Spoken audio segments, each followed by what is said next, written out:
Hello student, आज के इस वीडियो में हम लोग वर्ग को पढ़ने वाले हैं, यानी कि स्क्वायर को जानने वाले हैं कि स्क्वायर क्या होता है। तो वर्ग किसी संख्या को उसी संख्या से गुना करने पर प्राप्त संख्या को उस संख्या का क्या कहते हैं, वर्ग कहते हैं।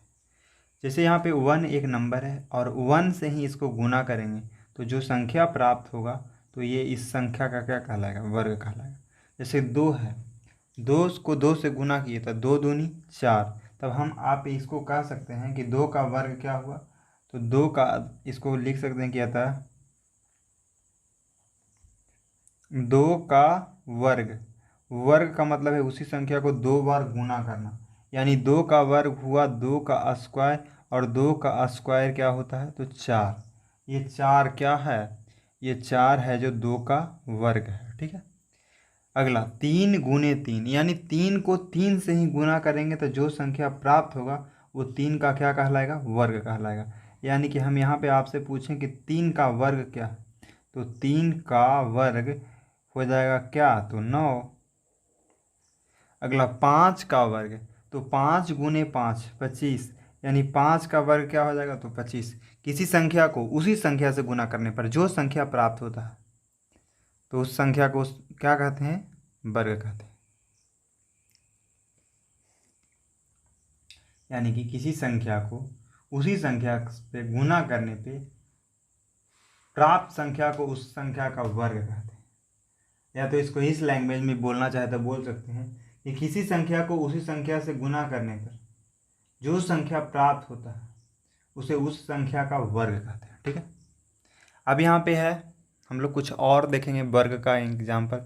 जैसे यहाँ पे मान लीजिए कि यदि कोई नंबर रहेगा एक्स, और एक्स को एक्स से ही गुना करेंगे तो इसका जो वर्ग आएगा एक्स का जो क्या आ जाएगा, तो एक्स का स्क्वायर आएगा।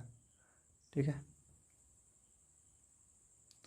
नेक्स्ट है 11 को 11 से ही गुना करेंगे तो जो संख्या प्राप्त होगा वो क्या हो जाएगा, 11 का वर्ग होगा।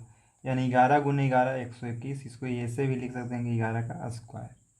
12 गुने 12 क्या हो जाएगा 144, यानी 12 का वर्ग क्या हुआ तो 144। 15 गुने 15 225। 20 गुने 20 400, यानी 20 का वर्ग क्या हुआ तो 400। 15 का वर्ग क्या हुआ तो 225। 12 का वर्ग क्या हुआ तो 144। ठीक है। यहाँ पे कुछ मेन पॉइंट है, उसको हम लोग लिख लेंगे। यदि हम 0 का वर्ग निकालेंगे तो 0 का वर्ग क्या होगा, तो 0 गुने 0 बराबर 0, यानी शून्य का वर्ग शून्य ही होता है। ठीक है। और किसी भी अशून्य संख्या का वर्ग, यानी जो धनात्मक संख्या होगा तो उसका वर्ग हमेशा क्या होगा, धनात्मक होगा। यानी कि जैसे कि मान लीजिए कि कोई धनात्मक है, मान लीजिए हम यहाँ पे लिए 1, और यदि 1 का हम यहाँ पे 1 का वर्ग निकालना चाहे तो 1 को यदि 1 से गुना करेंगे तो हमेशा क्या आएगा, प्लस में। और यहाँ पे है कि किसी भी और मतलब शून्य के अलावा कोई भी नंबर को लेंगे तो उसका वर्ग हमेशा क्या आएगा, 0 से बड़ा आएगा। जैसे मान लीजिए हम यहाँ पे -1 लेंगे तो -1 को किससे गुना करेंगे तो इसका वर्ग निकलेगा। तो -1 को -1 से ही गुना करेंगे तो ये क्या निकल जाएगा इसका, तो इसका निकल जाएगा वर्ग। तो -1 गुने -1 बराबर, तो माइनस गुने माइनस हम पढ़े हैं तो प्लस होता है, तो कितना आ जाएगा 1 आएगा। यानी किसी भी निगेटिव हो या पॉजिटिव हो, 0 के अलावा कोई भी नंबर का यदि हम वर्ग निकालेंगे तो हमेशा 0 से क्या आएगा, बड़ा आएगा। ठीक है। यानी कि अभी हम यहाँ पे -5 है और -5 का वर्ग निकालेंगे तो वर्ग का क्या परिभाषा था कि किसी संख्या को उसी संख्या से, तो यानी -5 को कितना से गुना करना पड़ेगा, तो -5 से ही गुना करना पड़ेगा। यानी -5 को -5 से गुना करेंगे तो कितना आ जाएगा 25। 25 है जो कि क्या है, 0 से बड़ा है। ठीक है। हमेशा क्या आएगा, कोई भी किसी का वर्ग तो 0 से बड़ा आएगा। मान लीजिए यहाँ पे हम -15 का वर्ग निकालेंगे तो -15 गुने कितना से गुना करना पड़ेगा, तो -15। तो 15 में -15 से गुना करेंगे तो आ जाएगा -225। यानी कि ये बात यहाँ पे एक नोट पॉइंट बना कि शून्य का वर्ग शून्य तथा किसी भी अशून्य संख्या का वर्ग धनात्मक संख्या होता है। यानी कि धनात्मक, यानी माइनस गुने माइनस यहाँ पे क्या होगा 15, माइनस तो नहीं होगा क्योंकि माइनस गुने माइनस प्लस होता है। अब हम आपसे पूछे कि 24 का वर्ग क्या होगा, तो देखिए 24 का यदि हम वर्ग निकालना चाहेंगे तो 24 का वर्ग का मतलब इसको लिखेंगे 24 का वर्ग। ठीक है। तो 24 का वर्ग का मतलब हुआ 24 का स्क्वायर। तो 24 को कितना बार गुना करना है, तो 2 बार, 24 गुने 24। तो यदि 24 को 24 से गुना कर रहे हैं तो हमारा कितना आ जाता है 576, यानी 24 का वर्ग कितना हो गया तो 576। एक नोट पॉइंट है उसको ध्यान दीजिएगा कि किसी भी पूर्ण वर्ग के इकाई स्थान का अंक 2, 3, 7 या 8 नहीं हो सकता है। यानी भी किसी का भी वर्ग निकालेंगे, यानी कोई भी दुनिया में कोई भी नंबर का यदि हम वर्ग निकालेंगे तो उसका जो इकाई अंक होगा, इकाई अंक वंश पे जो नंबर होगा वो कभी भी 2 नहीं हो सकता है, 3 नहीं हो सकता है, 7 नहीं हो सकता है, 8 नहीं हो सकता। क्यों नहीं होगा इसको ध्यान से आगे देखिए।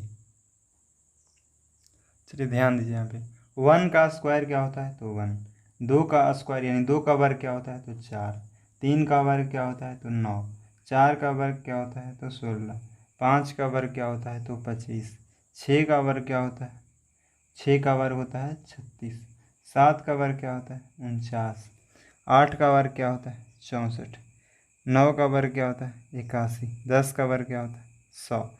यहाँ पे देखिए जितना भी हम वर्ग लिखे हैं क्या उसका इकाई अंक यानी यूनिट डिजिट कहीं पे आया है, 2 आया है, यानी कि कहीं पे भी 2 है नहीं ना, न 3 है, नहीं कहीं पे 2 है, नहीं कहीं पे 3 है, नहीं कहीं पे 7 है और न 8 है। यानी 2, 3, 7, 8 नहीं हो सकता। यानी कि किसी भी संख्या का वर्ग 2 नहीं हो सकता है, 3 नहीं हो सकता है, 7 नहीं हो सकता है और 8 नहीं हो सकता है। इतना नंबर जो ये नंबर है जो किसी भी संख्या का वर्ग निकालेंगे तो ये नहीं आएगा। ठीक है, ये बात को ध्यान देना है। यानी कि जो इकाई दहाई करते हैं तो इसमें इकाई अंक पे 2, 3, 7, 8 नहीं होगा। यदि ये रहेगा तो वो किसी भी नंबर का वो स्क्वायर रूट मतलब वर्ग नहीं है। ठीक है, यहाँ पे ये बात ध्यान देना। नेक्स्ट है सम संख्याओं का वर्ग सम संख्या होता है। यानी कोई भी सम संख्या है उसको यदि हम वर्ग करेंगे तो हमेशा क्या आएगा, सम संख्या ही आएगा। विषम संख्याओं का वर्ग सदैव विषम संख्या होती है।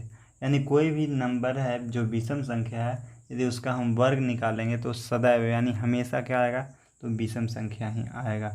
यदि इसका एग्जाम्पल देखना चाहें तो देखिए जैसे कि सम संख्या 2 है। ठीक है, अब 2 का वर्ग निकालेंगे तो 2 के स्क्वायर कितना आता है 4, तो 2 भी सम है और यहाँ पे 4 भी क्या आ गया सम संख्या। अगला यहाँ पे हम निकालेंगे 6 का स्क्वायर, तो 6 का स्क्वायर कितना आ जाएगा 36, तो यहाँ पे 6 भी सम है और 36 भी सम है। अब हम विषम में कुछ देख लेते हैं, जैसे 1 का स्क्वायर, तो 1 का स्क्वायर क्या होता है 1, तो 1 भी विषम और 1 भी विषम। नेक्स्ट मान लीजिए 5 का स्क्वायर, तो 5 का स्क्वायर कितना होता है 25, तो 5 भी ये भी विषम और ये भी विषम। इस प्रकार से हमको पता चल जा रहा है कि विषम संख्या का वर्ग हमेशा विषम संख्या होता है और सम संख्या का वर्ग हमेशा सम संख्या होता है। यानी वर्ग